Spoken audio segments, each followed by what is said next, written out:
இதயம் ஒரு கண்ணாடி, உனது பிம்பம் விழுந்ததடி. இதுதானும் சொந்தம், இதயம் சொன்னதடி.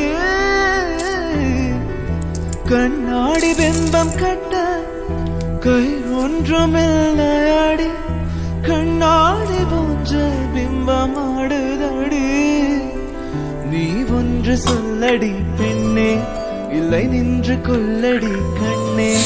எந்த வாழ்க்கையே உந்தன் விழிவிளிம்பில் என்னை துரத்தாதே, உயிர் கரையேறாதே. இல்லை இல்லை சொல்ல ஒரு கணம் போதும், இல்லை இந்த சொல்லை தாங்குவதென்ற. இன்னும் இன்னும் எனக்கு ஒரு ஜென்மம் வேண்டும். என்ன சொல்ல போகிறாய், என்ன சொல்ல போகிறாய், என்ன சொல்ல போகிறாய்? நியாயமா